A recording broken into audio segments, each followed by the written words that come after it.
நிகழ்ச்சிக்கு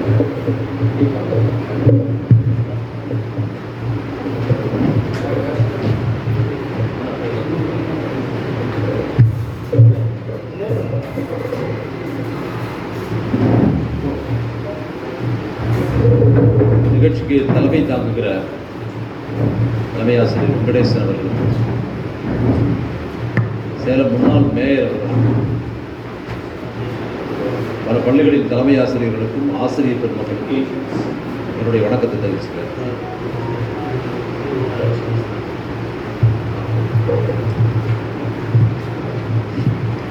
வீராசாமி சார் நான் 2 ஆண்டு இருக்கும் இங்கே வந்தது. நான் வினோத்தும் தமிழ் தான் எனக்கு கூப்பிட்டு வந்தாங்க. நான் வந்த உடனே ஆசிரியர் என்ன பண்ணார், ஹெட்மாஸ்டர் வந்து ஸ்கூலில் இருக்கிற மற்ற டீச்சர்ஸ்லாம் உட்கார வச்சு அவங்களோட ஒரு கலந்துரையாடல் ஏற்பாடு பண்ணார். அப்படி ஒரு கலந்துரையாடல்லாம் என்னை வச்சு இருக்கிற ஆசிரியரை கூப்பிட்டு பேச வைக்கணும்னு எல்லாம் பண்ணப்படணும்னு அவசியமே கிடையாது.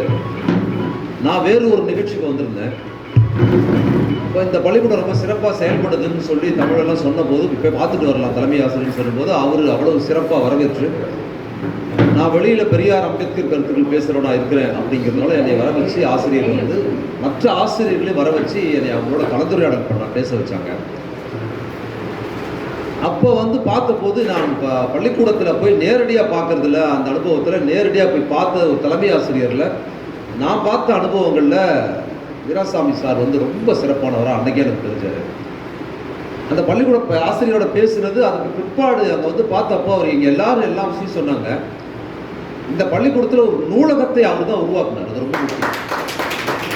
ஒரு பள்ளிக்கூடத்தில் நூலகம் இல்லாமல் இருக்கிற ஒரு பள்ளிக்கூடத்தில் அவர் ஒரு தாவரவியல் ஆசிரியர் என்றதுனால அவர் பல விஷயங்களை சொன்னாங்க. நம்ம மேயர் சொன்ன மாதிரி தாமரை வந்து நான் சொல்லணும்னு நினச்சா அவங்க சொல்லிட்டாங்க. அப்போ ஆசிரியர் தாவரவியல் ஆசிரியராக அவர் வந்து அவர் கல்வி அறிவு சார்ந்து அவர் இயங்கி இருக்கிறார். அது ஒரு பக்கம்.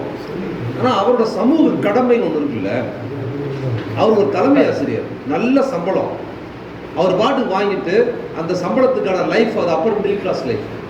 ஒரு உயர் வருவாய் உள்ள ஆசிரியர் வந்து அவரோட லைஃப் ஸ்டைலில் வேறு. அப்போ என்ன பண்ணணும்னா வீக் டேஸ் அப்படின்னு வந்து பார்த்தீங்கன்னா ஐடி கம்பெனியில் வேலை பார்க்குறவங்களுக்கான வீக் டேஸ் அவங்க எப்படி கொண்டாடுவாங்க, அது மாதிரி ஒரு தலைமை ஆசிரியர் மாத சம்பளம் வந்து நல்ல சம்பளம் வாங்கிட்டாருன்னா அவர் சனி ஞாயிறில் வீக் டேஸ் 2 நாள் லீவ் கிடைக்குது வாத்தியார்களுக்கு. அழகாக சுற்றுலா போகலாம், ஏற்காடு போகலாம், கொடைக்கானல் போகலாம், அங்கே போகலாம், இங்கே போகலாம். இன்னும் கூட இருக்கிற ஆசிரியர்கள்லாம் சேர்த்துக்கிட்டால் எங்கேயாவது உல்லாச பயணம் ஏதாவது ஒரு ஊருக்கு போயிட்டு வரலாம். உல்லாசமாக வாழ்கிறதுக்கான அதிக வாய்ப்புகள் அவருக்கு ஆசிரியர் இருக்கிற முறையில் பணமும் இருக்குது, நேரமும் அதிகம் இருக்குது ஆசிரியர். ஆனால் அவர் வந்து அவரோட நேரத்தை வந்து எப்படி செலவிட்டு இருக்கிறாருங்கிறது ரொம்ப முக்கியம். ஏன்னா எல்லாருமே அதை செஞ்சிட முடியாது. அப்போ அவரோட சமூக அக்கறை தான் இன்றைக்கி அவரை குற்றம் நினைவு கூறுறார். எனக்கு வினோத் தான் முதல்ல எனக்கு அமிச்சாப்புல செய்தி. இந்த மாதிரி பார்த்து சார் இறந்துட்டார் சொல்லி எனக்கு அதிர்ச்சி ஆயிடுச்சு. அப்புறம் இப்போ நான் சேலத்துக்கு வேறு ஒரு விஷயமா நாளைக்கு வர்றதா கிளம்பி சொல்லி தமிழ்கிட்ட சொன்னேன். அப்போ சொல்லும்போது நானே சொன்னேன் தமிழ்கிட்ட, இப்போ நம்ம வீராசாமி வருவோம், வீராசாமி சாருக்கு ஒரு ஏதாவது ஒரு நினைவு நிகழ்ச்சி பண்ணால் நல்லா இருக்குமேப்பா, நான் வந்து கலந்துக்கிறேன்னு சொன்னேன். உடனடியாக ஒரு 4 நாளில் அந்த நிகழ்ச்சி ஏற்பாடு பண்ணியிருக்காங்க. அதை விட சிறப்பு, அவரோட பணியாற்றின தலைமை ஆசிரியர்கள்லாம் இவ்வளவு உருக்கமாக பேசுனது, அவர் மேலே இவ்வளோ பேரன்பாக இருப்பதெல்லாம் வந்து இங்கே இருக்கிற ஆசிரியர்களுக்கு அவங்க மன விஷயத்தை பகிர்ந்துக்கிறது மட்டுமல்ல, அவங்களுக்கு ஒரு உத்வேகமாகவும் இந்த நிகழ்ச்சி அமைஞ்சிருக்குதுங்கிற போது ரொம்ப பெருமையாகவும் ரொம்ப மகிழ்ச்சியாகவும் இருக்கிற இந்த நினைவேந்தல் நிகழ்ச்சி ஒரு பக்கத்தில். அப்போ ஆசிரியர் பணி ஏன் வந்து நம்ம தலைமை ஆசிரியரை வந்து நம்ம இவ்வளவு கொண்டாடுறோம்னா, அவர் உல்லாச வாழ்க்கையில் வாழணும்னா அதுக்கு அதிகமான சோர்ஸ் இருக்குது வாழ்றது. ஆனால் அதுக்கு போகாமல் இந்த பள்ளிக்கூடத்தை அவர் எவ்வளோ சிறப்பாக கட்டமைச்சார், வெளியில் கூட்டு போயில காமிச்சார். அந்த சுவரத்தில் ஓவியங்கள் வரைஞ்சது, அந்த முகப்பு தயார் பண்ணது, நூலகம் தயார் பண்ணது, ஒவ்வொரு செவத்துலையும் வாசகங்கள் எழுதி போட்டது, இந்த படிக்கட்டில் வரும்போது வாசகம் எழுதி போட்டது. அதோட இந்த அரங்கத்தை அவர் தான் உருவாக்கியிருக்கார். இந்த அரங்கத்துக்கு காமராஜர் அரங்கம்னு ஒரு பேர் வச்சிருக்கிறார் இல்லையா, அதெல்லாம் சாதாரணம். நீங்கள் வந்து அம்பேத்கர் பெரியார் சிந்தனைன்னு சொல்கிறோம், ஆனால் காமராஜர் பேரை அங்கே வைக்கிறார். அதான் ஒரு பெரியார் சிந்தனை. எவ்வளவு வந்து தான் எப்படி ஆசிரியர் ஆயிருக்கிறேங்கிற வரலாறு அவருக்கு தெரிஞ்சிருக்குது. நான் இல்லைன்னா ஆயிருக்க முடியாதுன்னு தெரியும். அந்த கண்ணோட்டம் உள்ள யாருமே இந்த சமூகத்துக்கு பணியாற்றுவாங்க. அவ்வளோதான். வீராசாமி சார் எப்படி ஆசிரியர் ஆனார்னா அதற்கு காரணம் என்னென்ற சமூக நீதி அரசியலுக்காக இந்த சமூகத்தில் பாடுபட்ட தலைவர்கள் எதற்காக பாடுபட்டாங்க. பள்ளிக்கூடமே போகாத பெரியார் எல்லாரும் ஏன் படிக்க வைக்கணும்னு மிரக்கட்டார். அவர் என்ன தலையெடுத்தார்? அவர் பெரிய பணக்காரர் பெரியார். அவர் பள்ளிக்கூடம் கூட படிச்சது கிடையாது. படித்தவன் இல்லையா நாட்டை கெடுப்பான், படிப்பு வேஸ்டியா, நான் படிக்கவே இல்லை பார்த்தேன் எவ்வளோ பெரிய ஆளாக இருக்காருன்னு பேசியிருக்கலாம் பெரியார். மாறாக படிப்பறிவே இல்லாத பெரியார், பள்ளிக்கூடம் போவதை கூட விரும்பாத பெரியார், இந்த தமிழ்நாட்டில் பள்ளிக்கூடங்கள் அரசு பள்ளிக்கூடங்கள் கட்டியே ஆகணும், இங்க இருக்கிற பிற்படுத்தப்பட்ட தாழ்த்தப்பட்ட குழந்தைகள் படித்தே ஆகணும்னு தன் வாழ்க்கையை அர்ப்பணித்து அதற்காக தொடர்ந்து போராடினார். இந்திய எதிர்ப்பு போராட்டம் எதற்காக வந்தது? பள்ளிக்கூடங்கள்ல ராஜாஜி குலக்கல்வி 38 இந்திய கொண்டாந்து திணிக்கிறார். அப்ப இந்திய கொண்டாந்து திணிக்கும் போது அவருக்கு என்ன வந்தது? பெரியாருக்கு அவர் பள்ளிக்கூடம் போனதில்ல, பள்ளிக்கூடத்துல யாரும் வாத்தியார் வேலை பார்க்குறாங்க, யாரோ இந்திய திணிக்கிறான் அப்படி பேசாமல் இருந்திருக்கலாம்ல. அப்போ 38 இந்தியாவில் முதல் முறையாக, நல்லா தெரிஞ்சுங்க, இந்தியாவிலே முதல் முறையாக இந்தியை திணித்தது இந்திக்காரர்கள் அல்ல. நம்ம ஏதோ இந்திக்காரனா இந்தி மொழி மேல வெறி கொண்டு இருக்கிறான், அவன் நம்ம மேல திணிக்கிறான்னு சொல்றதெல்லாம் போய். இந்திக்காரர்களுக்கு மொழி வெறியெல்லாம் கிடையாது, அவங்க நம்ம மேல இந்தியை திணிச்சது கிடையாது. அது இப்போ பிஜேபி வந்த பிறகு நடக்குது. இந்தியாவிலே முதல் முறையாக ஒரு மாநிலத்தின் மீது இந்தியை திணித்தது யார் தெரியுமா? இந்திக்காரனோ வடநாட்டுக்காரனோ அல்லது தேசிய வடநாட்டில் இருக்கிறாரோ கிடையாது, தமிழ்நாட்டில் இருக்கிற தமிழர்னு சொல்லப்படுற ராஜகோபால் ஆச்சாரியார் தான் தமிழை வந்து இந்தியை திணிச்சார். அவர் இந்திக்காரர், தமிழ்நாட்டுக்காரர், சென்னைக்காரர், சேலத்துக்காரர் இல்லையா, சொல்ல போனா சேலத்துக்காரர். அவர் சேலத்தை சேர்ந்த ராஜாஜி இந்திக்கு அவருக்கு சம்மந்தம் கிடையாது. அவர் தான் என்ன பண்றாரு? இந்தியை கொண்டு வந்து தமிழர்கள் மீது திணிக்கிறார். அப்ப அந்த சேலத்து ராஜாஜி வந்து யாருன்னு பாத்தீங்கன்னா பெரியாருக்கு நெருக்கமான உற்ற தோழன், நண்பன்.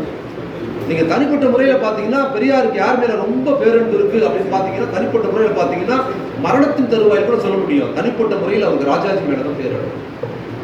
ஏன்னா பொது வாழ்க்கைக்கு காங்கிரஸ் கொண்டு வந்தது, காங்கிரஸ்குள்ளார பெரியாரை வந்து தலைமையில தூக்கி வச்சிருந்தார் ராஜாஜி. சும்மாலாம் கிடையாது, நீ வா நான் கூட்டு வரேன்னு சொல்லி பெரியார் காங்கிரஸ்குள்ளார வர வச்சு 6 வருஷம் பெரியார் காங்கிரஸ்ல இருந்தார். அந்த 6 ஆண்டுகள்ல 3 ஆண்டுகள் பொதுச் செயலாளர், 3 ஆண்டு தலைவர் பதவி கொடுத்து வச்சிருந்தார் ராஜாஜி. சும்மா எல்லாம் கொடுக்கல, 3 வருஷம் தலைவர் பதவி, 3 வருஷம் பொதுச் செயலாளர் பதவி கொடுத்து மிகப்பெரிய பதவியில அடிச்சு அழகு பார்த்தாரு ராஜாஜி. வந்து அகில இந்திய தலைவர். பெரியார் உள்ள போகும்போதே அவ்வளவு வச்சிருந்தார், அவ்வளவு சிறப்பா தன்னை தூக்கி வச்சிருந்த போது பெரிய ராஜாஜியோட அரசியல் தனக்கு நன்மையாக இருக்கிறது ரொம்ப முக்கியம். எல்லா விஷயங்கள்லயும் நம்ம எப்படி நடந்துக்கிறோம் பெரும்பான்மைன்னு சொன்னா, ஒரு சமூகத்தில் நமக்கு மாற்று கருத்து உள்ளவராக இருக்கிறாரு, அவர் சமூகத்துக்கு விரோதியா இருக்கிறாருங்கிறது நமக்கு பிரச்சனையா இல்லை. நம்மோடு அவர் எப்படி இருக்கிறார், நமக்கு என்ன செய்கிறார் அப்படின்னு தான் நம்ம ஒருத்தரை பத்தி நல்லவர் கெட்டவர் முடிவு எடுக்கிறது. பெரியார் அப்படி முடிவு எடுக்கணும்னு சொன்னா பெரியாருக்கு எதிர்களே கிடையாது, ஒருத்தர் கூட எதிர் கிடையாது. ஏன்னா எல்லாருமே அவருக்கு நன்மை செய்தார்கள். அதில் பிரதானமானவர் யாருன்னு பார்த்தீங்கன்னா ராஜாஜி. ராஜாஜி பெரியாருக்கு நன்மை தான் செய்தார், ஒரு தீமை கூட செய்யல. பதவி கொடுத்தாரு, பதவி விட்டு பெரியார் காங்கிரஸ் கட்சி வந்து என்ன பண்ணுது, பெரியாருக்கு கவனிச்சார், பெரியார் சிறப்பாக வச்சுக்கிச்சு காங்கிரஸ். ஆனால் தமிழர்களுக்கு எதிராக இங்க இருக்கிற பிற்படுத்தப்பட்ட தாழ்த்தப்பட்ட மக்களின் கல்வி, வேலை வாய்ப்பு எல்லாத்துக்கும் குடித்து குறைக்குது.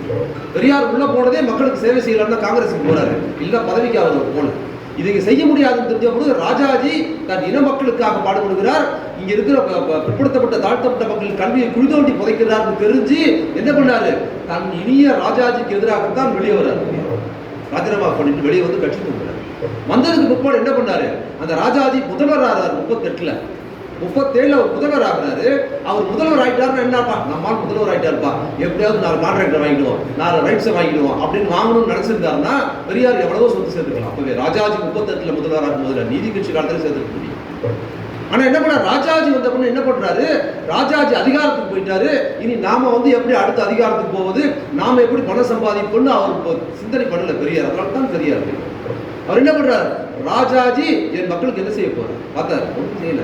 என்ன பண்ணாரு, என்ன காரணத்திற்காக காங்கிரஸை விட்டு ராஜினாமா பண்ணிட்டு வந்தாரோ பெரியார், அதை இம்ப்ளிமெண்ட் பண்றாரு ராஜாஜி. சும்மா இருப்பாரா? அப்பதான் இந்தியை கூட திணிக்கிறாரு. நல்லா இந்தி என்பது ஒரு பாடத்திட்டமாக அவர் திணிக்கலங்கிறது தெரிஞ்சீங்க. நிறைய பேர் சொல்றாங்க இந்தி ஒரு கல்வி தானே. அப்ப ராஜாஜி இந்தியை கொண்டு வந்து இங்க திணிக்கும் போது எப்படி திணிக்கிறாருன்னா, அது ஒரு கல்வி அப்படின்னு பார்க்கப்பட்டது. இந்தி படித்தால் எல்லாருக்கும் வேலை கிடைக்கும்னு தெரிஞ்சிருந்தா இப்பவும் சொல்றார் ராஜாஜி. இந்த ராஜாஜி யாரை விடவும் முதலில் பெரியார் சொல்லியிருப்பார், இந்தி படிக்கிற தமிழர்களே. ஏன்னா இங்கிலீஷ் படிக்கன்னு சொல்றார் பெரியார். இங்கிலீஷ் படிக்கப்பா, ஆங்கிலம் படிங்க, அதுதான் எல்லாமே அறிவியல் மொழியா இருக்குது.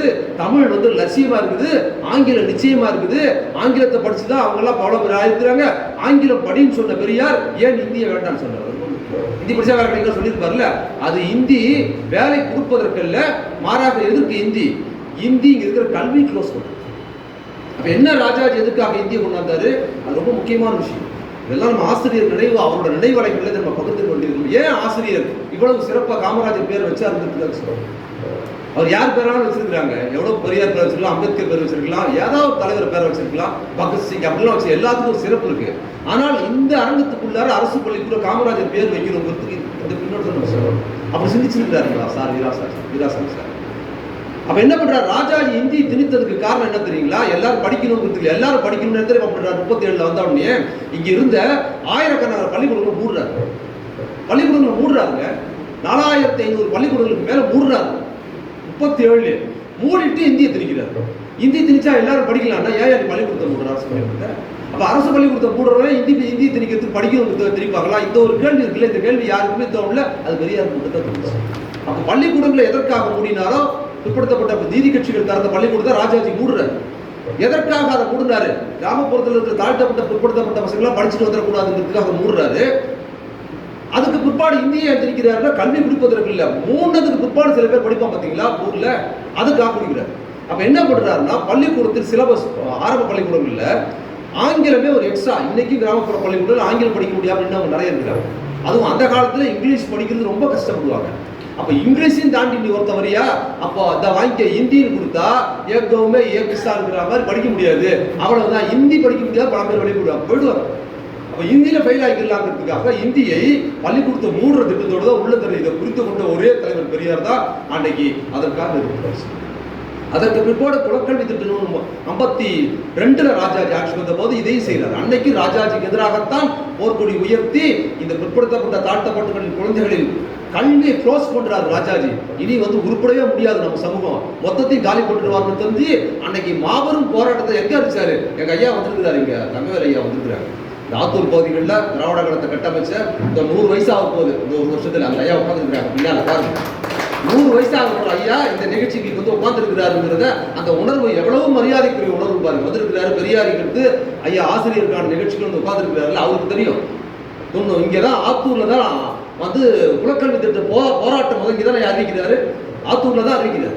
மன்னட பாட்டியை வச்சுக்கோங்க, கையில் தீப்பெட்டியை வச்சுக்கோங்க, நான் சொல்லும் போது கொடுத்துங்கன்னு பெரியார் அறிவித்த போராட்டம், ஆத்தூர்ல அறிவித்த வரலாற்று சிறப்பு போராட்டம்.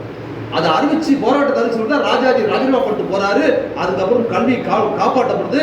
பெரியார் என்ன பண்றாரு, நான் பெரிய தலைவர், அடுத்தது நான் தான் வரணும்னு யோசிக்கல. எனக்கு ஓட்டு வாங்கி மக்கள் மத்தியில் போறது பிடிக்காது, எனக்கு இப்ப செல்வாக்கு கிடையாது. அப்ப யாரும் இப்ப முதல்வர் ஆகணும், யாரை முதலமைச்சர் ஆக்கணும்னா அப்ப யாரை ஆக்க முடியும்னு பாக்குறாரு. காங்கிரஸ்குள்ள இருந்து ஒரு ஆள் கண்டுபிடிச்சு என்ன பண்றாரு, விருந்தினர் காமராஜர் தேர்ந்தெடுத்து காங்கிரஸ்குள்ளார அவரையே கொண்டு வந்து, அதுதான் பெரிய யோசிச்சு பாருங்க. கற்பனை செய்திகளாம் யோசிச்சா இன்னைக்கு பிஜேபி எல்லாம் வந்துருக்கும் போது எப்படி இதெல்லாம் பண்ணாருன்னு எப்படி இருக்கு. காங்கிரஸ் ராஜாஜி ஆட்சி அவர் தான் கவுக்குறாரு, காங்கிரஸ் கவுக்குறாரு.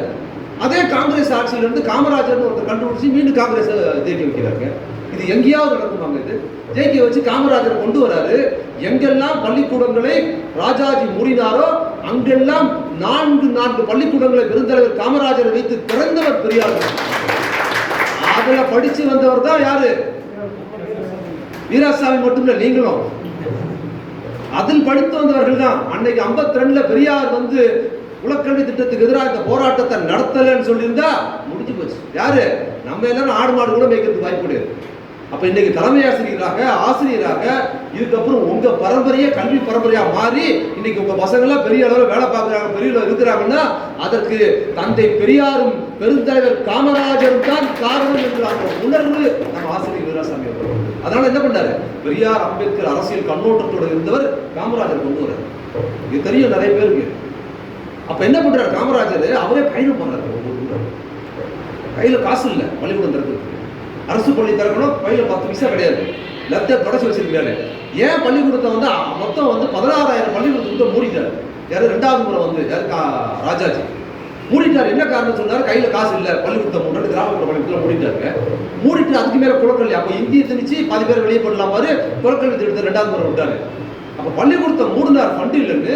ஆனா அதே காமராஜர் பள்ளிக்கூடத்தை திறக்கிறாரு, அதே பணத்தை வச்சுக்கிட்டு. காசு இல்லாத போது என்ன பண்றாரு, பயணம் பண்ணி என்ன பண்றாரு, ஒவ்வொரு ஊர்லயும் போய் அவரே அங்க இருக்கிற பெரிய மனுஷர்கள்லாம் பார்த்து, ஊர்ல இருக்க நிலக்கிழாரை பார்த்து, வசதியானவங்களை பார்த்து, ஐயா இந்த மாதிரி ஊர்ல பள்ளிக்கூடம் கட்டலான்னு இருக்கிறேன், என்கிட்ட நிலம் வாங்கறதுக்குலாம் பணம் கிடையாது, நீங்க நிலம் கொடுத்தீங்கன்னா நான் கட்டிக்கிறேன்னு. யாரு, முதல்வர் அவரே நேரில் அந்த ஊர்ல பெரிய நிலக்கலாரை பார்த்து கேட்டாருன்னா முதல்வரே நேரம் கேட்டுன்னு பல ஊர்கள்ல அரசுக்கு நிலக்கலார் ஜமீன்தார்கள் தன் இடத்த எழுதி கொடுக்குறாங்க. அதனால முதலமைச்சரை கொடுக்குறாரு. அப்படி ஒவ்வொரு ஊரா போய் அவர் இடத்த வாங்கி ஃபண்டை போட்டு அரசு பள்ளிக்குள்ள கட்டுறாரு. கட்டி முடிச்சுட்டாருங்க. நல்லா தெரிஞ்சுங்க, 52, 54 நமக்கு ஆசிரியர் அவ்வளோ கிடையாது. நிறைய பள்ளிக்கூடங்களை கட்டிட்டாரு காமராஜர். முதல்ல பள்ளிக்கூடம் கட்டியாச்சு. வாத்தியார் எங்க போறது? கிராமப்புற பள்ளிக்கூடம் ராஜாஜி மூடிட்டாரு. ஒரு பள்ளிக்கூடத்தை மூடிட்டாரு. 4 பள்ளிக்கூடம் ஆகி போச்சு கிராமத்தில். 5 கிலோமீட்டருக்கு ஒரு பள்ளிக்கூடம் அந்த மாதிரி திறந்துட்டாரு காமராஜர். இவர் 10 கிலோமீட்டர் 15 கிலோமீட்டருக்கு ஒரு பள்ளிக்கூடத்தை மூடிட்டார் ராஜாஜி. ஏறக்குறைய 5 கிலோமீட்டருக்கு ஒரு பள்ளிக்கூடத்தை ஆரம்ப பள்ளிக்கூடத்தை காமராஜர் திறந்துட்டார். கஷ்டப்பட்டு திறந்துட்டாரு. அங்கங்க வாங்கி திறந்துட்டாரு. வேலை பார்க்கறதுக்கு ஆளை நம்ம எடுத்துக்கலாம். ஆசிரியர் வேணுமே எங்க இருக்கு? அப்ப என்ன பண்றாரு? ஆசிரியருக்கு ஆள் இல்லை. அப்ப காமராஜர் 1ஆம் வகுப்பு 2ஆம் வகுப்பு ஆசிரியர் எடுக்கும்போது கேட்கிறாங்க, ஐயா ஆசிரியர் பயிற்சி எடுத்தவங்க ஆள் இல்லை, இவ்வளவு படிச்சவங்களா இப்போ நம்ம கிட்ட சமூகத்தில் இல்லை, வேலைக்கு எடுக்கிறதுக்கு படிச்சவங்க இல்லை, வேலைக்கு எடுக்கிறது. அப்ப கேட்கும்போது காமராஜர் சொல்லியிருக்கிறாரு, எவ்வளவு சிறப்பு பாருங்க. என்ன சொல்லியிருக்காரு? ஏப்பா இந்த 12ஆம் பியூசி பாஸ் பண்ணவன் 10ஆவது பாஸ் பண்ணவன் இருப்பான்ல, அவனை எல்லாம் வேலைக்கு எடுப்பானுங்க சார். அவங்களாம் 1ஆவதுக்கு ஆகாயி சொல்லி கொடுக்குறது, 1, 2 சொல்லி கொடுக்குறது, 10ஆவது படிச்சுட்டா போதாதா, ரெடியா வேலைக்குன்னு சொல்லி எடுத்துக்கிறாங்க. இதெல்லாம் நீங்க நினைச்சு பாருங்க. 1ஆம் வகுப்பில் ஒரு குழந்தைக்கு பாடம் சொல்லி கொடுக்குறவனுக்கு 10ஆம் வகுப்பு படிச்சுட்டா போதாதா, அதுக்கு ரெடியா வேலைன்னு சொல்லி அப்படி எடுத்துருக்கிறாரு. அதற்கு பின்னால் டீச்சர், இந்த மாதிரியான டீச்சர் ட்ரைனிங் படிச்சவங்க இல்லாத போது பெரியார் என்ன பண்றாரு? திராவிட கழகம் சார்பாகவே டீச்சர் ட்ரைனிங் பட்டறை உருவாக்கு. அவர் உருவாக்குனதுக்கு பிற்பாடுதான் இந்த சமூகத்தில் ஏராளமான ஆசிரியர் படிக்கணுங்கிற எண்ணம் சமூகத்துல ஏராளமான ஆசிரியர்களை உருவாக்கியது யாருன்னா அது பெரியாரோட திராவிடர் கழகமும் பெருந்தலைவர் காமராஜரும். இவ்வளவு பின்னணி இருக்கு. இன்னைக்கு வந்திருக்கிறோம், ஆசிரியரா வந்திருக்கிறோம்னா இவ்வளவு பின்னணி இருக்குது. இன்னொன்னு, இந்த பணியை என்ன பண்ற? இடஒதுக்கீடோடு அப்ளை பண்ணி பண்றேன். ஆசிரியர் வேலை இடஒதுக்கீடு அது சார்ந்து போகுது. இன்னைக்கு என்ன பண்றாங்க? இடஒதுக்கீட்டை காலி பண்ற மாதிரி இடஒதுக்கீடு நமக்கு தேவையில்லை. இடஒதுக்கீட்டுனால தகுதி திறமை இல்லாதெல்லாம் வந்துருவான் என்பது எவ்வளவு பச்சை பொய் என்பதற்கு எனக்கு தெரிந்து இந்த சவால் விட்டு சொல்றேன். நம்மளோட தலைமை ஆசிரியர் வீராசாமி இருக்கிறார்ல, அவர் தாவரவியல் அறிஞர் மட்டுமல்ல, சமூகத்தில் சிறப்பானவர். அவர் பள்ளிக்கூடத்தை எவ்வளவு சிறப்பாக நடத்தணும்னு காசே இல்லாத போதும் இந்த அரசு பள்ளியை ஒரு தனியார் பள்ளிக்கு இடையாக தயாரித்துக்கா பாத்தீங்களா? அது எங்க இருந்து வந்தது? இடஒதுக்கீட்டின் மூலமாக ஆசிரியரான வீராசாமி கொண்டு வந்த திறமையை அவ்வளவு சிறப்பா ஏன்னா அந்த அரசியல் கண்ணோட்டம் இருந்ததுனால தான் என்ன பண்றாரு? அந்த அரசியல் நமக்குள்ள புகுந்துருச்சுன்னு வச்சுக்கல, நம்மளால சும்மா இருக்கணும். நீங்க என்ன உங்களை கவர்னரே போட்டாலும் கூட இப்படிதான் வளர்ப்போம். அப்ப நீங்க தலைமை ஆசிரியர் ஆயிட்டாருன்னா ஏன் எல்லாரும் சொல்றாங்க அவர் எளிமையா இருக்காருன்னா அவருக்குள்ள சொல்றாரு பாருங்க. டேபிள்ல பெரியார் படத்தை வச்சிருக்காரு, பெரியார் புக்கை வச்சிருக்காரு, அம்பேத்கர் புக்கை வச்சிருக்காரு. டிஓ இன்ஸ்பெக்ஷன் புக் எடுத்து ஒழுங்கி வச்சுக்கணும் நம்ம இல்லையா? நிறைய பேர் பார்த்தா அதை டிரான்ஸ்ஃபர் போடுற போறாங்க அப்படின்னு வரவனுக்கு எதாவது தெரியுமோ நம்மளுக்கு ஏதாவது பெரியார் அம்பேத்கர் சொல்லி நம்மளை தூக்கி எங்கேயாவது ராமநாதபுரத்தில் போடுற போறான், அது ஒரு பிரச்சனைன்னு சொல்லி புக் எடுத்து ஒழிச்சு வைப்போம். அவர் என்ன பண்றாரு? ஒழிச்சிருந்த புக் எடுத்து சொல்லி மேல வச்சிருக்காரு. வீராசாமி. என்ன வீராசாமி? பெரியாரியல் வீராசாமி.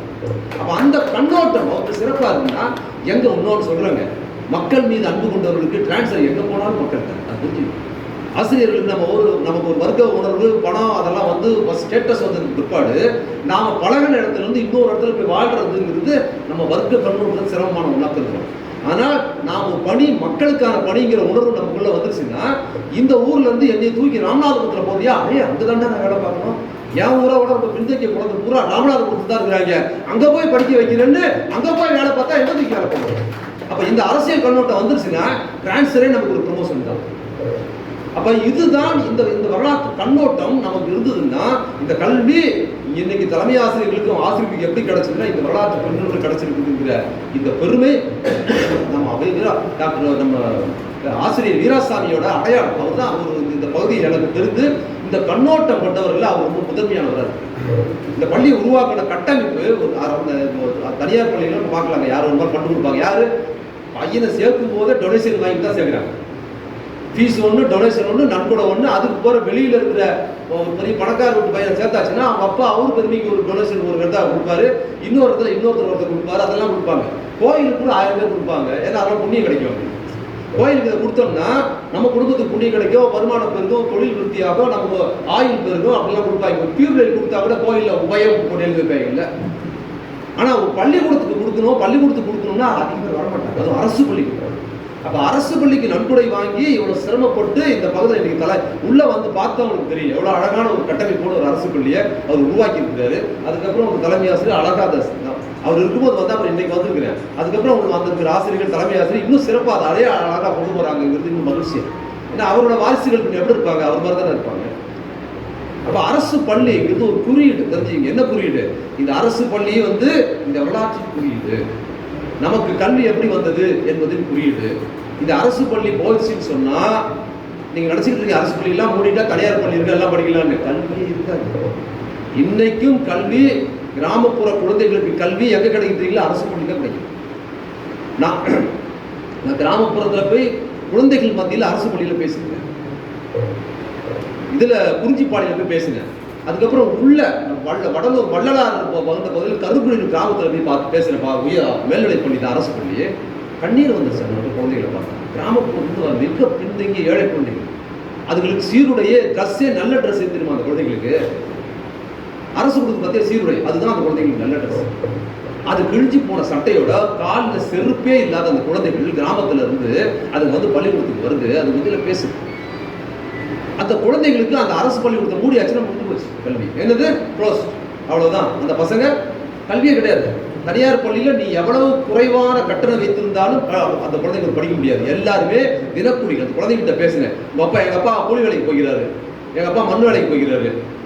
குழந்தைங்க வந்து வீட்டில் வந்து சாப்பிட்றது அது கூட அவங்கள்ட்ட பார்க்க முடியாது. சாயங்காலம் வருவாங்க சாப்பிட்றது, அவ்வளவுதான். மத்தியானம் பள்ளிக்கூடத்தில் போடுற உணவு. இன்னைக்கும் கிராமப்புறத்தில் குழந்தைகள் படிப்பதற்கு அரசு பள்ளி மூடியாச்சுன்னா கல்வியே கிடையாது.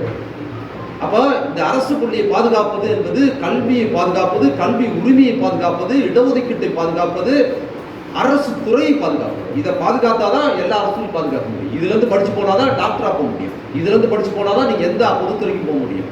அப்ப இதுதான் எல்லாவற்றுக்குமான அடிப்படை. அரசு பள்ளியை பாதுகாப்பது என்பது இந்த மக்களை பாதுகாப்பது, அரசை பாதுகாப்பது, பொதுத்துறையை பாதுகாப்பது. அதுவும் அரசு பள்ளி வாத்தியார் வேலைங்கிறது சாதாரண கிடையாது. நீங்க தனியார் பள்ளியில ஒரு பையனை பாடம் சொல்லிக் கொடுப்பதற்கும் அரசு பள்ளியில பாடம் சொல்லிக் கொடுப்பதற்கும் எதிரும் புதிருமான வித்தியாசம். இப்ப தனியார் பள்ளியில ஒரு பையனுக்கு பாடம் சொல்லிக் கொடுக்கணும்னா எடுக்கும் போதே பெரும்பாலும் அப்பா அம்மா படிச்சவங்களா இருப்பாங்க. அப்ப குழந்தைகளோட படிப்பு மேல மிகுந்த ஆர்வம் கொண்டவங்களா இருப்பாங்க. தன் குழந்தை வந்து நல்லா சிறப்பா படிக்கணும், அதுக்காக நான் என்ன செலவு வேணுமாலும் பண்ணுவேன் அப்படிங்கிற கண்ணோட்டமும், அவங்க வந்து குழந்தைக்கு டியூஷன் வைக்கிறது, ஸ்பெஷல் கிளாஸ் வைக்கிறது, அதுக்கு பிற்பாடு வீட்டில் மோட்டிவேட் பண்ணுறது. அந்த குழந்தைக்கு சந்தேகம் வந்துச்சுன்னா அப்பா சொல்லிக் கொடுப்பாரு, அம்மா சொல்லிக் கொடுப்பாங்க, அத்தை சொல்லிக் கொடுப்பாங்க, பாட்டி சொல்லிக் கொடுப்பாங்க, அவங்க வீட்டுக்கு வர மாமா திடீர்னு என்ன படிக்கிறேன் அவரும் சொல்லிக் கொடுப்பாருங்க. அந்த குடும்ப சுற்றுச்சூழலே கல்வி சார்ந்த சூழல். அப்போ அந்த குழந்தை பள்ளிக்கூடத்துலேருந்து வீட்டுக்கு போயிடுச்சுன்னா வேறு சூழல்களில் பள்ளிக்கூடத்துலேருந்து வீட்டுக்கு போயிட்டாலும் அதுக்கு இன்னும் சொல்ல போனால் வீட்டுக்கு போனதுக்கு பிற்பாடு கல்வியான சூழல்கள் கூடுதலாக இருக்கும் தனியார் பள்ளிக்கூட குழந்தைகள். அப்போ அது படிக்கிறதுங்கிறது, அந்த குழந்தை படிக்கிறதுங்கிறது வந்து மிக தீவிரமாக அது ஒரு பெரிய தீவிரமான குடும்ப கொள்கையாக இருக்கும். அப்போ ஒரு குடும்பத்தில் எல்லாரும் அப்பா அம்மா எல்லாரும் படித்த ஒரு குடும்பத்தில் குழந்தையை படிக்க வைக்கிற குழந்தையில அந்த குழந்தை 100 மார்க் எடுத்து பார்த்தீங்களா, அது பெரிய விஷயம் இல்லை. மாறாக அரசு பள்ளிகளுக்கு தெரியுமா, அரசு பள்ளியில் அம்மா அப்பாவுக்கு எழுத பிடிக்க அம்மா அப்பா கூலி வேலைக்கு போறவங்களா இருக்கிறாங்க. வருமான குறைவு மட்டும் இல்லை, பெரிய படிப்பறிவு கிடையாது, இன்னும் கையெழுத்து போட தெரியாத குடும்பத்தில் அரசு பள்ளிகளில் ஏராளமான பேர் வராங்க. கல்வியோட முக்கியத்துவம் தெரியாதவங்க இருக்கிறாங்க நிறைய பேர். அப்படியே முக்கியத்துவம் தெரிஞ்சிருந்தாலும் குழந்தைக்கு படிக்க சொல்ல பாடத்தை சொல்ல முடியுது. இன்னைக்கு எனக்கேங்க இன்னைக்கு இருக்கிற எலிமெண்டரி ஸ்கூலுக்கு சிலபஸ் எடுத்து படிக்க சொன்னா எனக்கே புரியாது, சில நேரம் மாறி போயிடும். அப்போ ஒன்றும் பேசிக்காக கூட படிக்காதவர்கள் கொஞ்சம் போல படித்தவங்களுக்கு குழந்தை படிக்கிட்டோம் பள்ளிக்கூடத்தில் அரசு பள்ளி சேர்க்குறாங்கன்னா ஒன்று வீட்டுக்கு போயாச்சுன்னா அந்த குழந்தைக்கு இந்த குழந்தை எப்படி வளர்ந்து வீட்டுக்கு போயாச்சுன்னா வேற ஒரு சூழல். காலையில் பள்ளிக்கூடத்துக்கு வரும்போது அந்த குழந்தைக்கு அரசு தனியார் பஸ்ஸில் கொண்டாந்து விடுவாங்க, இல்லை அப்பா காரில் கொண்டாந்து விடுவார், பைக்கில் கொண்டாந்து விடுவாருங்கிறது தனியார் பள்ளிக்கு போகிற குழந்தைகள். இந்த அரசு பள்ளிக்கு போகிற குழந்தைகள் கிராமப்புறம் சொல்றதா அந்த குழந்தைகள் அதுக்கு அரசு பஸ்ஸில் தான் வரும். தான் கவர்மெண்ட் பஸ் தான், இலவச பாஸ் தான் படிக்க வைக்குது. இன்னைக்கு சொல்றேன், எப்படி பெருந்தலைவர் காமராஜர் எல்லா ஊர்களிலும் ஆரம்ப பள்ளியை கொடுத்து பள்ளி கல்விக்கு உதவி பண்ணாரோ அந்த கல்வியை +2 வரைக்கும் உயர்த்தி அதற்கு பிற்பாடு பெருந்தலைவர் காமராஜரையே தாண்டி கல்வியை பள்ளியிலிருந்து கல்லூரி வரைக்கும் மிக சிறப்பாக இலவச பஸ் பாஸ் கொடுத்து படிக்க வைத்தது டாக்டர் கலைஞர். பெருந்தலைவர் காமராஜருக்கு இந்த வரலாற்றில் கல்விக்கு எவ்வளவு முக்கியத்துவம் இருக்குதோ அதுக்கு அடுத்து நான் அதை தாண்டி சொல்லலாம் தலைவர் கலைஞர். அவர் +2 வந்து இலவச கல்வியை வந்து பள்ளிக்கூடம் வர வச்சாரு, இவர் கல்லூரி வரைக்கும். அது ரொம்ப முக்கியமானது. அப்ப என்ன பண்றாரு, காமராஜர் பள்ளிக்கூடம் வரை முடிக்கிறாருன்னா அதுக்கப்புறம் கல்லூரிகள் யார் ஆட்சியில் அதிகம் கட்டப்படுதுன்னா ஏராளமான அரசு கல்லூரிகள், ஏராளமான மருத்துவ கல்லூரிகள்லாம் அவர் ஆட்சியில் கட்டப்பட்டது.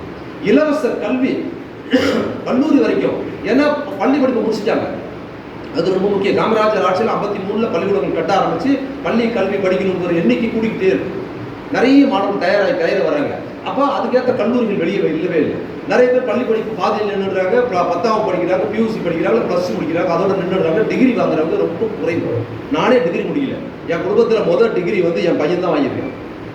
அப்போ டிகிரி படிக்கிற கண்ணோட்டங்கிறது அடுத்த கட்டத்துக்கு வந்து கல்லூரிகள் நிறைய இருந்தாலும் தோணும். அப்போ கல்லூரிகள் கிடையாது, அரசு கல்லூரிகள் கிடையாது. பள்ளி படிப்பு முடிச்சாச்சு.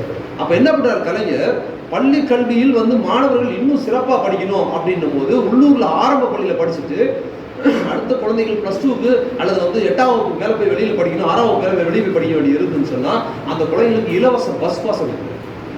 அதுக்கு பிற்பாடு என்ன பண்ணுறோம், கல்லூரிகள் ரொம்ப முக்கியமான விஷயம். இதெல்லாம் தெரிஞ்சுக்கிட்டா தான் அடுத்த நம்ம விளையாட்டு சமூகம் எப்படி அடுத்த கட்டத்துக்கு மாறி இருக்கு. தானாக மாறல. இன்னைக்கு தனியார் பள்ளிக்கூடங்கள் வந்து இன்னைக்கு வந்து ஏராளமான காசு எடுக்கிறாங்கன்னா முதல்ல அவன் பள்ளிக்கூடம் வைக்கிறான். முதல்ல பள்ளிக்கூடம் வச்சிருந்தா என்ன இருக்கும், எவனுமே சேர்க்க மாட்டான், லாபம் வந்திருக்காரு. அப்ப யார் வைப்பாங்க? ஒரு ஊர்ல அரசு பஸ் போகுதுன்னா மக்களுக்காக தான் போகும் பஸ், அதான் அரசோட நெட்வொர்க். கிராமத்தில் ஒரு பஸ் போகுதுன்னா அந்த ஊர்ல 4 பேர் தான் வராங்க, 4 பேர் பஸ் போயே ஆகணும். அது லாபம் நோக்கம் கிடையாது அரசுக்கு. என்ன பண்றோம், மக்கள் நலன் முக்கியம். அது மாதிரி பள்ளிக்கூடம் வந்து லாபம் கிடையாது, அரசுக்காக வைக்காத. தனியார் பஸ் போவோம், 4 பேர் தான்னா மறுநாள் வந்து ஒரு சிக்கல் கூட வராது, கட் பண்ணிடுவோம் கடைசியில் இல்லை ரூட்ல. ஆனால் அரசு அப்படி பண்ண முடியாது. 4 பேருக்கு பஸ் ஓடியா, மக்கள் நலன், அதுதான் அரசு பஸ். அப்ப தனியாருக்கும் அதுதான். தனியார் வந்து எப்ப லாபம் எப்போ வருது, பஸ்ல போற பழக்கத்தை அரசு பஸ் வந்து எல்லாத்துக்கும் ஊர்ல கிராமத்துலாம் விட்டு கலைஞர் ஆட்சியில் விட்டு பஸ்ல போய் பழக்கம் ஆனதுக்கு அப்புறம் பஸ் போறது மக்கள் மத்தியில பழக்கத்துக்கு வருது.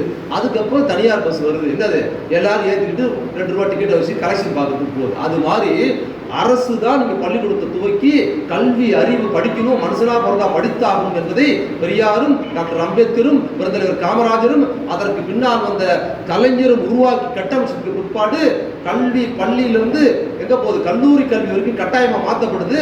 கலைஞர் என்ன பண்றாரு அதை சொல்லணும், அதை சொல்லிட்டு கலைஞர் என்ன பண்றாரு, பள்ளிக்கூடத்தில் +2 முடிச்சுட்டு பியூசி முடிச்சுட்டு வராங்க, கல்லூரியில வந்து இடம் இல்லை. அப்ப என்ன பண்றாங்க, மார்க் எவ்வளவு எடுத்துருக்காரு அவனுக்கு மட்டும் தான் சீட் கிடைக்குது. ஆர்ட்ஸ் காலேஜ்லயே தமிழ், அதாவது தமிழ் BA தான் ரொம்ப மட்டன்னு இவங்க சொல்லுவாங்க, அதுக்கே சீட் கிடைக்கல பல இடங்கள்ல. ஏன்னா கல்லூரி இல்லை. இவ்வளவு பேர் பர்சன்டேஜ் வந்து வருஷத்துக்கு +2ல வந்து பாஸ் பண்ணி பியூசி பாஸ் பண்ணி 70% பாஸ் பண்ணி வராங்கன்னா கல்லூரி 50% கூட ஆட்டு.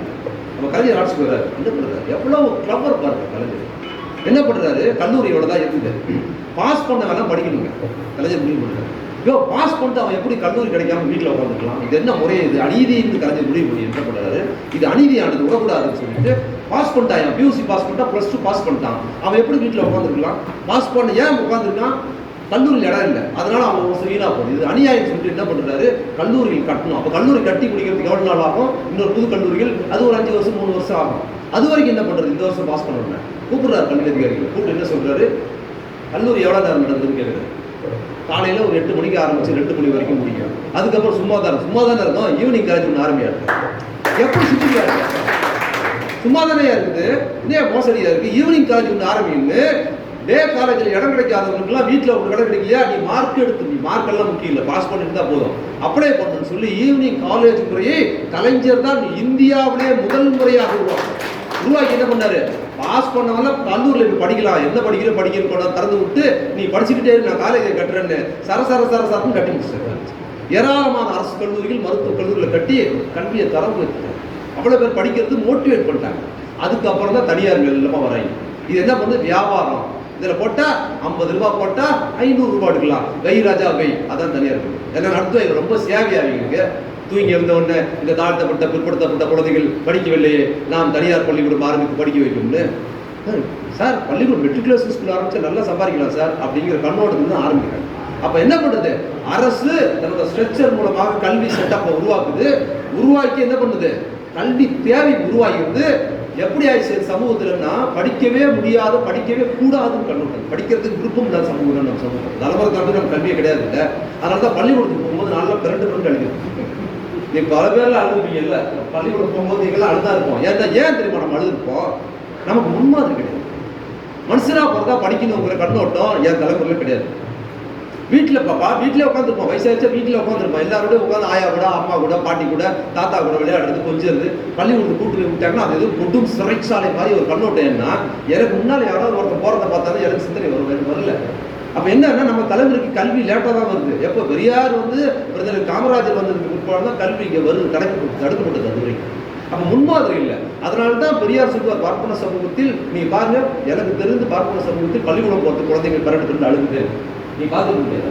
ஏன்னா அவங்க சமூகத்தில் தலைமுறையாக படிச்சிருக்கிறாங்க. மனுஷனா கூட படிக்கணுங்கிறதுனால அவங்க முன்னால் அண்ணன் படிச்சாரு, பெரியப்பா பையன் படிச்சாரு, சித்தப்பா படிச்சாரு, அத்தி பேர் படிச்சாரு, அவங்க படிச்சாரு, இவங்க படிச்சாருன்னா அந்த குழந்தைகள் படிக்கிறதுக்கு போகும். எப்படி நான் பள்ளிக்கூடத்துக்கு போகிறத அழுத, நீங்க எல்லாம் அழுதுருப்பீங்க, இங்க இருக்கிறவங்க எல்லாருமே அழுதுருப்போம். ஆனா இன்னைக்கு எப்படி மாறி இருக்கு சமூகம்? பெண் கல்வி எவ்வளவு முக்கியமா இருக்குது. பெண்களை பள்ளிக்கூடமே அனுப்பக்கூடாதுன்னு சொன்ன போது இன்னைக்கு எப்படி மாறுங்க? ஆண்களை விடவும் பெண்கள் அதிகம் படிச்சுங்க. பெரியார் வந்து பெண் கல்வி படிக்கிறதுக்கு தான் அவ்வளோ கஷ்டப்படுற ஒரு பேசுகிறார் பெரியார். அப்போ வந்து ஓமத்தூரார் வந்து முதல்வர், அவரை போய் விழாவிளக்கு பாராட்டி வர்றாரு. அப்போ பேசியிருக்காரு, என்ன சொல்றாரு, எனக்கு மட்டும் அதிகாரம் இருந்தால் ஒரு 10 வருஷத்துக்கு இந்த ஆண்கள் கல்விக்காக செலவிடுகிற தொகையெல்லாம் தடை செய்து அது 10 வருஷம் பெண் கல்விக்கு மட்டுமே செலவு பண்ணு நான் சொல்லுவேன். ஏன்னா சமமா இல்லை. ஏன்னா ஆண் படிச்சிருக்கிறா, பெண் ரொம்ப குறைவா இருக்கிறாங்க. இந்த படத்தெல்லாம் தூக்கி போட்டு 10 வருஷம் இவங்களுக்கு மட்டும்தான் செலவு பண்ணு போட்டு அந்த குழந்தைங்க படிச்சு பெண் குழந்தைகள் வரும். அப்பதான்டா அந்த சமூகம் உருப்படுன்னு சொன்னாரு. அவர் சொன்னது மாதிரியே குழந்தைகள் பள்ளிக்கூடம் அனுப்புறதே கிடையாது. ஆனா இன்னைக்கு பெண் குழந்தைகள் 10ஆம் வகுப்பாகட்டும் 12ஆம் வகுப்பாகட்டும் ஆண் குழந்தைகளை விடவும் பர்சன்டேஜில் ஒவ்வொரு வருஷமும் வந்து என்ன பண்ணுது, ஓங்கி ஒவ்வொருத்த மூஞ்சிலியா குத்துது. கேட்டா உங்களுக்கு வெக்கமா இல்லை, எங்களை போய் படிக்கக்கூடாதுன்னு சொன்னீங்க, இந்த வாங்கிக்கடான்னு பெரிய சித்தப்பா தாத்தாடெல்லாம் வாயிலே குத்துது. நம்ம பொம்பளை பசங்க வந்து இன்னைக்கு எப்படா எங்களை தாண்டி படிக்கிறதுக்கு ஆள் இல்லைன்னு பர்சன்டேஜில் பெண் குழந்தைகள் தான் அதிகம் வாசிக்கிறாங்க. பெரியார் வந்து மூத்த தோழர்கள்லாம் சொல்லுவாங்க, ஐயா பையனமா வண்டியில் போகும்போது பள்ளிக்கூடத்தில் அரசு பள்ளிக்கூடத்தில் பெண் குழந்தைகள் பள்ளிக்கூடம் விட்டு சாயந்தரம் 3-4 மணிக்கு வெளியே வந்தாங்கன்னா வண்டி ஓரமாக நிப்பாட்டு சொல்லிடுவாங்க. நிப்பாட்டிட்டு அந்த பொம்பளை குழந்தைக்கு பள்ளிக்கூடத்துக்கு போகிறத பார்த்து கை கொட்டி அப்படி சந்தோஷமா சிரிப்பாராம். நான் வெற்றி பெற்றேன், குழந்தைங்களாம் பொம்பளை பசங்களாம் படிக்கிறாங்கன்னா எவ்வளோ பேரன் பழக்கம். இப்படியெல்லாம் சிரமப்பட்டு தான் கல்வி தேவை உருவாக்கியிருக்கு. இப்போ என்ன இருக்கு, கல்வி தேவை உருவானதுக்கு பிற்பாடு இப்போ குழந்தைகள் அழுகுது சமூகத்தில் பார்த்தீங்கல்ல. ஏன்னா முன்மாதிரி ஆயிடுச்சு. முன்மாதிரி அண்ணன் படிக்கிறாங்க, சித்தப்பா படிக்கிறாங்க, அவங்க படிக்கிறாங்களோ. இப்போ என்ன பண்ணுது, பொம்பளை குழந்தை என்ன பண்ணுது, வீட்டில் அண்ணன் ஷூவை எடுத்து போட்டுக்கிட்டு அண்ணன் டையை கட்டிக்கிட்டு 1 வயசு 1.5 வயசுல அது தத்தகா புத்தகம் பள்ளிக்கூடம் போகிறதுக்கு அதுவே தயாராகிட்டு அதுதான் இல்லையா. குழந்தைங்க வந்து டிஃபன் செய்யறதுக்கு லேட் ஆயிடுச்சுன்னா அம்மா எனக்கு சாப்பாடே வேணான்னு விட்டுட்டு அது பள்ளிக்கூடத்துக்கு கிளம்பி போகுது, எனக்கு சாப்பாடே வேணாம் தான். என்னையெல்லாம் தரதர்னு இழுத்து காலை பிடிச்சி கெஞ்சி ஐயா சாமி என்னை விட்டு பள்ளிக்கூடத்துக்கு விட்டு போவாதன்னு அழுத நம்ம இன்னைக்கு சமூகம் எப்படி மாறி இருக்குது, எனக்கு சாப்பாடே வேணாம் பள்ளிக்கூடம் தான் முக்கியம், இந்த குழந்தைகள் கிளம்பி போற அளவுக்கு மாறி இருப்பது என்றால் சமூகத்தில் அன்று தலைவர் பெரியார், தலைவர் அம்பேத்கர், தலைவர் காமராஜர், கலைஞர் ஆட்சி உட்படு போட்ட இதுதான் இன்னைக்கு சமூகத்தில் கல்வியின் தேவை உருவாக்கி. இதை வந்து தனியார்கள் அறிவு. ஏன்னா அப்ப என்ன பண்ணுது, இதுதான் சமூகத்துல வந்து விளையாட்டு ஸ்டேட்டஸ் தான் தீர்மானிக்கும். அரசு பள்ளி கல்வியை தனியார் கல்வி கொடுக்க முடியாது. அப்ப என்ன பண்ணுது, படித்த குடும்பத்திலிருந்து ஒரு குழந்தை சிறப்பா வந்து பள்ளிக்கூடத்தில் 100 மார்க் எடுத்து பெரிய விஷயம் கிடையாதுங்க. அப்பா அம்மா படிப்பறிவே இல்லாத இருக்கிற குழந்தைகளுக்கு அடுத்த வேற சாப்பாட்டு பேசுற வீட்டுல வந்து அது கிளம்பி வந்துருச்சுன்னு வச்சுங்க, இங்க வந்தாதான் சாப்பாடு பள்ளிக்கூடத்தில் சாப்பிட்டு சாயங்காலம் வீட்டுக்கு போச்சுன்னா படிப்புன்னு என்னன்னு தெரியாது. நல்ல சூழல் இருக்காது, நல்ல உணவு இருக்காது, தங்கறதுக்கு இருப்பிடம் சரியான இருப்பிடம் இருக்காது, நல்ல படிக்கிறதுக்கான வெளிச்சமோ சூழலே இருக்காது அந்த குழந்தைக்கு. ஆனா அந்த குழந்தைய அந்த சிரமத்துக்கு இடையிலும் அரசு பஸ்ஸை பிடிச்சோ காலில் செருப்பு இல்லாமலையோ கஷ்டப்பட்டு வந்து அரசு பள்ளிக்கூடத்துல இந்த ஆசிரியர்கள் அவர்களுக்கு சொல்லி கொடுத்து அந்த குழந்தை 35 மார்க் எடுத்து பாத்தீங்களா, அது அந்த குழந்தை எடுக்கிற 100 மார்க்கை விட 1000 மடங்கு சிறந்த மார்க். நீங்க இந்த குழந்தை கொண்டு போய் விட்டு பாருங்க, முட்டை தான் எடுக்கும். அந்த குடும்ப சூழல்ல அந்த பள்ளிக்கூடத்துல அந்த பேரண்ட்ஸ் இருக்கிற இடத்துல 100 மார்க் எடுக்கிற தனியார் பள்ளி குழந்தை கொண்டு போய் விட்டு பாருங்க, அந்த குழந்தை 5 மார்க் கூட எடுக்காது. ஆனால் இந்த சூழல் வந்து இந்த குழந்தை 35 மார்க் எடுத்து பாத்தீங்களா, இதுதான் தலைவர் பெரியார் சொன்னார், இடஒதுக்கீட்டின் தேவை இந்த இடத்துல ரொம்ப முக்கியம்னு. இன்னொன்று ஸ்டமினா, அந்த குழந்தைகளுக்கான உழைப்பு சமூகத்திலிருந்து வர்றதுனால உங்களுக்கு வந்து பாத்தீங்கன்னா இயல்பாக கிரகிக்கிற அறிவு வரக்கூடாது. அப்போ நீங்கள் 35 மார்க் எடுக்கிறதுங்கிறது வந்து பல்வேறு வீட்டு வேலைகள் பார்க்கணும். தெரியல குழந்தைகளை வீட்டு வேலையில் வீட்டில் அம்மாவுக்கு துணி துவைக்கிறது, சமையலில் பங்கெடுக்கிறது, அப்பா வேலை பார்த்தாருன்னா அந்த வேலையோட வேலை பார்க்கறது, இதையெல்லாம் பார்த்துட்டு தான் அந்த குழந்தைங்க பள்ளிக்கூடத்துக்கு வரும்போது இவ்வளவு சூழலுக்கு இடையில், கல்விக்கு விரோதமான சூழலுக்கு இடையில் ஒரு அரசு பள்ளியில் இருக்கிற குழந்தைய இந்த வாத்தியார்கள், அரசு பள்ளி வாத்தியார்கள் அவங்கள பாஸ் பண்ண வைக்கிற அளவுக்கு கல்வி சொல்லி கொடுக்குறாங்கன்னா தனியார் பள்ளி ஆசிரியர்களை விட எப்படி தனியார் பள்ளி குழந்தைகளை விட அரசு பள்ளி குழந்தைகள் சிறப்பானவர்களோ அதுபோல் தனியார் பள்ளி ஆசிரியர்களை விட பல மடங்கு சிறப்பானவர்கள் அரசு பள்ளி ஆசிரியர். இந்த குழந்தைகளுக்கு அவங்க சொல்லியிருக்காங்க. அப்ப இந்த நெட்வொர்க் இது ரொம்ப முக்கியம். இந்த குறியீடு தான் யாரு? நம்ம வீராசாமி சார். இந்த குறியீடை புரிந்தவர் தான் நம்ம வீராசாமி சார். அவர் என்ன பண்ணியிருக்கிறாரு? என் பதவியை காப்பாற்றிக் கொள்வதல்ல, என் பள்ளியை காப்பாற்றுவதுதான் இந்த சமூகத்துக்கு செய்கிற ஒரு மகத்தான பணி என்று. இல்லைன்னா இந்த பள்ளிக்கூடத்தில் வந்து புதுசா பசங்க வந்து சேர்க்கணும்னா என்னன்னாங்க, நமக்கு பள்ளிக்கூடம் முன்ன பின்ன கூட இருக்கலாம், எப்படியோ பசங்களை பாஸ் பண்ணி நல்ல மார்க் எடுத்து வச்சிருக்காங்க இந்த பள்ளிக்கூடத்துலங்கிற கண்ணோட்டம் இருந்தால் பேரண்ட்ஸ் கொண்டு சேர்ப்பாங்க. குழந்தைகளை வந்து பாஸ் படிக்க வைக்கிறது ரொம்ப சாதாரணம். நான் என் அனுபவத்தில் சொல்றேன். என்னென்னமோ அதுவும் வந்து நீங்கள் ரொம்ப வறுமையில் இருக்கிற குழந்தைகளை பார்த்தீங்கன்னா, நான் வந்து ஜெயமண்டலத்தில் இதில் குறிஞ்சிப்பாடி ஹைஸ்கூலில் பேசினேன், ஹையர் செகண்டரி ஸ்கூலில், அந்த கருங்குடி ஹைஸ்கூலில் பேசினேன். அதாவது +2 எக்ஸாமுக்கு 2 மாதம் 3 மாதத்துக்கு முன்னால் பேசினேன். அவன் +2 மாணவர்கள் மத்தியில் பேசினேன். அப்போ ஆசிரியர் சொன்னார், எக்ஸாம் ஒரு சார் மோட்டிவேட் பண்ணி பேசுன்னு. நான் சொன்னேன் குழந்தைகள்கிட்ட இதெல்லாம் சொல்லிட்டு சொன்னேன், இவ்வளோ சிரமத்தில் நீங்கள் வரீங்க, உங்களை விட சிறப்பாக படிக்க முடியாது. இன்னொன்று சொன்னேன், நீங்கள் படிக்கிறது உங்கள் வேலைகளோட ஒப்பிடுவது ரொம்ப சாதாரணம். அந்த குழந்தைகளுக்கு ஒப்பிட்டீங்கன்னா இதை நீங்கள் மோட்டிவேட் பண்ணவே போகுது சார், பசங்க ஈஸியாக படிச்சுருவாங்க. அந்த குழந்தை வீட்டில் வேலை பார்க்குறது, கஷ்டப்பட்டு பள்ளிக்கூடத்துக்கு வர்றது, வீட்டில் அம்மாவுக்கு துணி துவச்சு கொடுக்கறது, வீட்டு வேலைகள் பார்க்குறது, இன்னும் பல சிரமமான வேலைகள்லாம் அந்த குழந்தைகள் பார்க்கும். நீ பார்க்குற இந்த சிரமமான வேலையோட இந்த கல்வி படிக்கிறத வச்சுன்னா ஒன்றுமே கிடையாது. உண்மையிலே அது உண்மை கிடையாது. இந்த படிப்பு அந்த குழந்தைகள் படிக்கிற அந்த குழந்தைகள் பார்க்குற வேலை, வாழ்க்கையை எதிர்கொள்கிற சிரமங்களுக்கு பார்த்தீங்கன்னா அந்த குழந்தைகள் அதோட இந்த கல்வி ஒப்பிட்டிங்கன்னா அந்த குழந்தைகளுக்கு ஜுஜுபி ஒன்றுமே கிடையாது. அதை மோட்டிவேட் பண்ணிட்டீங்கன்னு வச்சுங்க, அடிச்சு தூள் கல்வி போயிடும். 1 மாதத்தில் படிச்சிருவாங்க. நம்ம மோட்டிவேட் பண்ணுறதுல இருக்குது. நான் சொல்லி எப்படி நீங்கள் ரொம்ப சாதாரணமாக உங்களால் படிக்க முடியும்னு சொல்லி குறிஞ்சிப்பாடி ஸ்கூலில் பேசிட்டு வந்தேன். அந்த குழந்தைக்கு ஃபஸ்ட்டு பசங்க எல்லாரும் ஆண் பெண் இருபாளர் இருந்தாங்க. அந்த கருங்குடி பள்ளிக்கு பேசிட்டு வந்தேன். எல்லாம் கை தட்டிட்டு, சார் நான் எப்படியாவது பாஸ் பண்ணுறேன் சார் என்கிட்ட கை குளிக்க போனாங்க. சரி, இதில் வந்து ஓரளவுக்கு பாஸ் பண்ணாலும் எனக்கு மகிழ்ச்சி தான் சொல்லிட்டு வந்தேன். குறிஞ்சிப்பாடி எக்ஸாம் 2 வருஷத்துக்கு முன்னால் குறிஞ்சிப்பாடி ஹெட்மாஸ்டர் எனக்கு ஃபோன் பண்ணி, சார் பள்ளிக்கூடம் திறந்து அந்த 60 ஆண்டுகளில் இந்த வருஷம் எங்கள் பள்ளிக்கூடம் +2ல் சென்டம் எடுத்துருக்கணும் சார். அவர் வந்து நான் பேசிட்டு போனேன்னு சொல்ல, அவரோட சிறப்பு, அது ஹெட்மாஸ்டரோட சிறப்பு. அவர் மோட்டிவேட் பண்ணியிருக்கிறார், தயார் பண்ணிட்டார் பசங்களை. நான் பேசுறது அந்த பசங்களுக்கு ஒரு உந்துதலாக இருக்கும், அவ்வளவுதான். ஆனால் அவர் வந்து பேசினார் 100% இந்த 60 ஆண்டு பள்ளிக்கூடத்தில் வருஷத்தில் 100 வருஷம் சார் எல்லாரும் விவசாய கூலி வேலை பார்க்குற பசங்க சார் 100% பாஸ் பண்ணிட்டாங்க சார் சொன்னப்ப அவ்வளவு மகிழ்ச்சி. அதே மாதிரி கருங்குடியில் 15 ஆண்டுகள் கருத்து மாணவர்கள் பாஸ் பண்ணியிருக்கிறாங்கன்னு சொல்லியிருக்கிறாருன்னா எல்லாமே நம் தலைமை ஆசிரியர்கள் போன்ற இவர்களோட அர்ப்பணிப்பான உழைப்பு இருந்ததுன்னா இன்னைக்கு தெரிஞ்சுங்க. அரசு பள்ளிகளை பாதுகாப்பது என்பது மாணவர்கள் சேர்க்கை இல்லைன்னு சொன்னால் என்ன ஆகும்னா பள்ளிக்கூடத்தை க்ளோஸ் பண்ண போகிறோம். நல்லா தெரிஞ்சுங்க, வேலை இருக்காது. அரசு பள்ளியை பாதுகாப்பது என்ன தமிழ் என்னப்பா? அரசு பள்ளியை தமிழ் என்னாச்சு? அரசு பள்ளி நல்லா தெரிஞ்சுங்க. மாணவர் சேர்க்கையை அதிகப்படுத்துறதுல அரசு வந்து நமக்கு உதவி செய்யல, நமக்கு ஃபண்டு கொடுக்கல, அது கொடுக்கல. போன முறை நமக்கு அந்த பிரச்சனைலாம் இருந்தது, இந்த முறை அந்த பிரச்சனை இருக்காது. இப்போ மாற்றங்கள் வந்திருக்குது. நிச்சயம் வந்து மிக சிறப்பான முறை வரும்போது இன்னும் அந்த புதிய கல்விக் கொள்கைங்கிற முறை கொண்டு வந்து அரசு பள்ளி க்ளோஸ் பண்ணுற வேலைகள் இருந்தது. அதையெல்லாம் இன்னைக்கு வந்து நம்ம கல்வி அமைச்சரும் நம்ம மாண்புமிகு முதல்வர் தீர்த்து சொல்லிட்டாங்க, இங்கே வராதுன்னு. அதே மாதிரி அரசு பள்ளிகளை பாதுகாக்கிறதுல ரொம்ப தீவிரமான ஒரு அரசு கலைஞரோட அரசு இருக்கிறதுனால அரசு பள்ளி ஆசிரியர்கள் இன்னும் பாய்ச்சலோட வேலை பார்க்கறதுக்கு ஒரு சூழல் கிடைச்சிருக்குது. உங்களுக்கு டெஸ்மா எஸ்மாலாம் இனி இங்கே வரவே வராதுங்கிறது ஒரு சிறப்பு. டெஸ்மா எஸ்மா வராதுங்கிறது பிரச்சனை இல்லை. டெஸ்மா எஸ்மாவை தகர்த்து உங்கள் சார்பாக இருந்த ஒரு அரசு வந்துருக்குது, உங்கள் அரசாக இருக்கிறதுனால இந்த அரசு பள்ளிகளோட பாதுகாப்புடைய பொறுப்பு இருக்குது. ஏன்னா மாணவர் வரலீங்க, நாங்கள் என்னங்க பண்ணுறது, பசங்க எனக்கு வரலீங்கன்னு நீங்கள் பேசாமல் விட்டுட்டீங்கன்னா அது ஏதோ பசங்க வரலன்னு அது அவங்களோட போடுன்னு நினைக்காதீங்க. என்ன நினைக்க தெரியுமா? பசங்க வரலன்னா அடுத்தது அது உங்கள் வேலைக்கு விட்டு வைக்கிறதுன்னு புரிஞ்சுக்கணும். உங்கள் வேலை கிடையாது, வேகமாக போகுது. அரசு பள்ளிகளுக்கு நம்ம வருகிறோம் போகிறோம்னா ஆட்குறைப்பு நிச்சயம் நடக்கும். எப்படி நடக்கும்? அரசு பள்ளியில் வாத்தியாரே இல்லை, யாருமே இல்லாத டீ கடையில் யாருப்பா டீ ஆத்துறன்னு வேலையை விட்டு வைக்கலாம், பள்ளிக்கூடத்தையும் கொடுக்கும். அது நடக்கும். அப்போ குழந்தைகள் சேர்க்கையில் வரணும்னா நம் வீட்டில் இருக்கிற குழந்தை சரியா படிக்கலைன்னா நம்ம விட்டுற மாட்டோம்ல. நம்ம வீட்டில் ஒரு பசங்க வளர்ந்து, நம்ம பசங்க 2 பசங்க இருக்கானுங்க, அதில் ஒருத்தன் நல்லா படிக்கிறான், ஒருத்தன் சரியா படிக்கலைன்னா, சரியா படிக்காதவனை எப்படியாவது போட்டு விட மாட்டேன். நான் என்ன சார் பண்றது, அவன் படிக்கலன்னு நம்மளால சொல்ல முடியாது. மெனக்கடவும் இல்லை.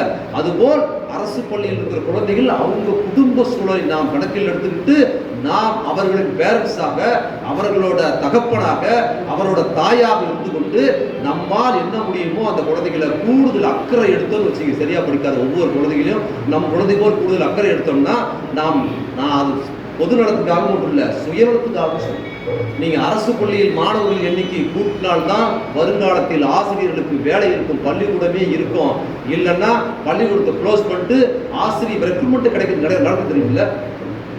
இறந்து போன ஆசிரியருக்கு வேலை போடுறதில்லை, ரிட்டையர் ஆன ஆசிரியர்களுக்கு வேலை போட்டதே இல்லை. இப்போ தண்டுகளில் கிடையவே கிடையாது, ரொம்ப அரிதாக தான் போட்டுருக்குறாங்க, 1 2ன்னு. இப்போ என்ன ஆகும்னா, அடுத்து பள்ளிக்கூடங்களை மூடுற ப்ராசஸ் ஏறக்குறைய போன அரசு பட்டியலிருந்து பல பள்ளிக்கூடம் மூடிட்டாங்க. ஆனால் இப்போ இந்த அரசு அதையெல்லாம் திருப்பி செய்யுது. ஆனாலும் ஒரு அரசு சும்மா செஞ்சுக்கிட்டே இருக்கு. பள்ளிக்கூடத்தில் மாணவர்கள் வருகை இல்லைன்னு சொன்னால் சிரமமாயிடும். இந்த கொரோனா கொடுத்த ஒரு கொடைன்னு சொல்லணும். இந்த 2 ஆண்டுகளில் இந்த கொரோனா காலத்தில் எவ்வளவோ தீங்குகள் நடந்திருக்குது. எவ்வளவோ தீங்குகளுக்குள்ளாரி ஒரு நன்மை நடந்தது மாதிரி என்ன நடந்திருக்குதுன்னா, மக்கள், அதுவும் சாதாரண கூலி வேலை செய்கிற ரொம்ப டெய்லி வேஜஸ் இருக்கிற அந்த வார சம்பளம் சம்பாதிக்கிறவங்க கூட தனியார் கல்வி தான் சிறப்புன்னு அவங்க சேர்த்துக்கிட்டு இருந்தவங்க என்ன பண்ணியிருக்கிறாங்கன்னா, அவர்கள் வறுமை காரணமாக அவர்களே அரசு பள்ளியை நோக்கி வருகிற சூழலுக்கு மாற்றி அந்த காசு கூட இப்போ மக்களுக்கு இல்லை. இப்போ நாம போய் அரசு பள்ளியோட பசங்களை கூப்பிட்டு வரணுங்கிறது மாதிரி அவர்களே அரசு பள்ளியை நோக்கி வருகிற சூழலுக்கு வந்திருக்குதுங்கிறது இதுவரை இல்லாத அளவுக்கு போன ஆண்டும் இந்த ஆண்டும் ஏராளமான குழந்தைகள் அரசு பள்ளியை நோக்கி வந்துருக்கிறாங்க.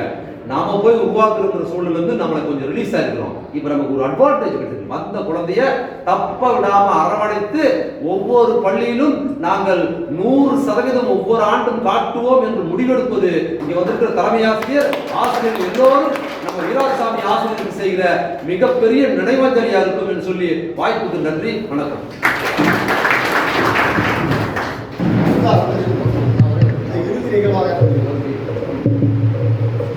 ஒரு வேண்டுகோள் வைக்கணும்னு நினைச்சேன். தயவுசெய்து கொஞ்சம் நம்ம வீராசாமி சாரோட சிறப்புகளை நம்ம இவ்வளோ தந்துருக்கோம். இங்கே நிறைய தலைமை ஆசிரியர் வந்திருக்கிறாங்க.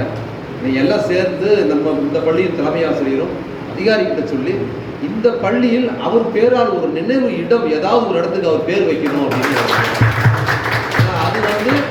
அது அவருக்காக செய்கிற சிறப்புன்னு மட்டும் இல்லை, அது என்ன ஆகும்னா, இது போல் ஒரு சிறப்பாக அரசு பள்ளி மீது, தன் பள்ளிக்கூடத்தின் மீது தன்னடம் கருதாமல் இருந்த ஒருத்தருக்கான அங்கீகாரம் என்பது அடுத்தடுத்து வரவங்களுக்கு ஒரு மோட்டிவேஷனாக இருக்கும். அதனால் ஆசிரியர் வீராசாமி பேரில் இந்த பள்ளிக்கூடத்தில் ஏதாவது இடத்துக்கு அவர் பேரை வைக்கணும்னு ஒரு அன்போடு கோரிக்கையை நம்ம பள்ளியின் தலைமை ஆசிரியருக்கும் மற்ற ஆசிரியர்களுக்கும் கேட்டுக்கிறேன். நன்றி. இறுதி நிகழ்வாக ஐயா அவர்கள் கூறிய அந்த முயற்சியை முழு மனதோடு ஏற்று அதற்கான செயல்களை ஏற்பாடு செய்ய வேண்டும் என்று விரும்புகிறேன்.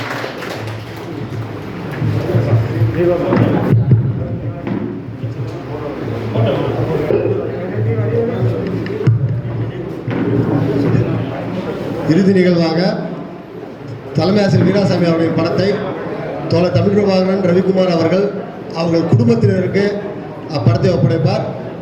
அனைத்து தலைமை ஆசிரியர்களும் மற்றும் ஆசிரியர் பெருமக்கள், அவருடைய நண்பர்கள் அனைவரும் இது கலந்து கொண்டு அவர் குடும்பத்தினருக்கு அதை வழங்குமாறு கேட்டுக்கொள்கிறேன்.